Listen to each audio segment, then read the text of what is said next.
parts in Faridabad has been underway for the past 15 days, culminating to the major breakthrough with the recovery of approximately 350 kilograms of explosives, an AK-47 rifle and a significant cache of ammunition from a rented accommodation in Dhauj Village, Faridabad.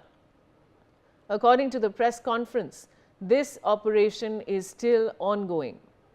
I have my colleague Ajay Jandial with me. Ajay, now the operation is still ongoing. What exactly is happening there?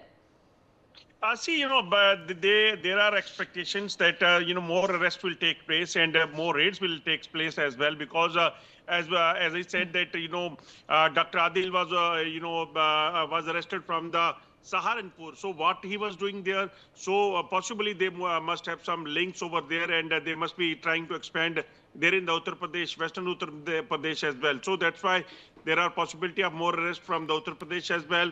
And Haryana, where in which university they were basically teaching the students and doing practices.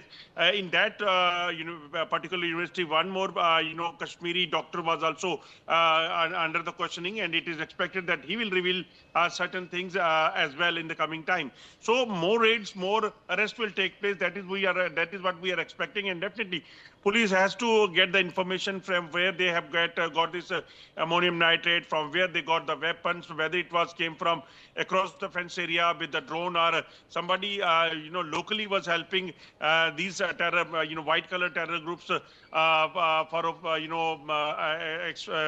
expanding themselves in this region of India. So that is something which basically they are trying to do, and that's for that purpose more operations, more raids will take place in the coming times. All right, Ajay, thanks for those inputs. And now I have Brigadier Rajan Jamwal with me again. Now, Brigadier Jamwal, now Asim Munir has always warned India of decisive action. How do you see his role in this? You see, if you observed last few weeks, he hasn't come in front of any camera or this thing. He himself is hiding in a bunker. He is expecting a strong reaction from India, and that is why he has taken this route. His whole survival depends on this. They are themselves, there is a little alleged difference. I would say use the word alleged difference between the political and the military establishment. He's playing the US line. The Shahbaz Sharif is with the, playing mostly the Chinese line. And you can't, put your feet on two boats and the country still sails. So all this is going to get sorted out very shortly, because they're going to be inter-turmoil. And then all over, you see, on their western front, that is Afghanistan, they are having problems. On the eastern front, they have a problem with us. Their own internal Balochistan has risen, POK has risen. Sindh, there are siblings now of, they started boiling, and it takes some time to come to a full boil. So this is all balkanization of Pakistan, which is happening, and I'm sure there is no power in the world which can now actually stop this. This is going to happen. Probably Munir has also sensed all this. That is why his action of giving citizenship of to his family to US and all, and sucking up to US, all that is part of the greater plan, and he just wants to pull on for as long as he can,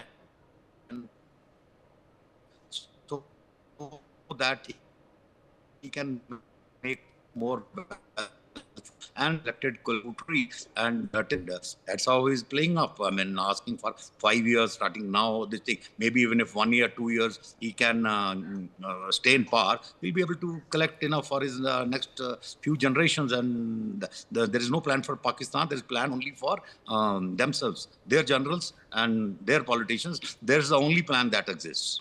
Yeah. Brigadier Jamwal, I'll just break this news to my viewers and come back.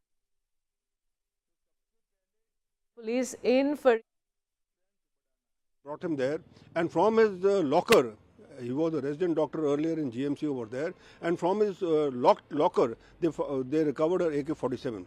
On his interrogation, they arrived at this Dr. Muzammil, who was in Faridabad in a rented accommodation, and raided his house and arrested this man. And from his house, they have found a huge cache of arms and ammonium nitrate, more than 360 kgs. This shows that these educated people, whatever the politician may say, that because of no jobs, because of no work avenues, because of persecution and all, that people are becoming terrorists. But these are educated people. Earlier in the day, Gujarat ATS had arrested 3 people, and in that there was one doctor who was making ricin, the most poisonous and substance which would affect masses if he would have succeeded. This all shows that Jaish-e-Mohammed and other organizations which are under the patronage of ISI are bent upon creating terror in India. India has to now take a very strong stand. As our Prime Minister had already said, that Operation Sindoor is a counting one, and in case any such... All right, viewers, we played out that statement. And now, of course, a doctor and a cleric have been nabbed by the police in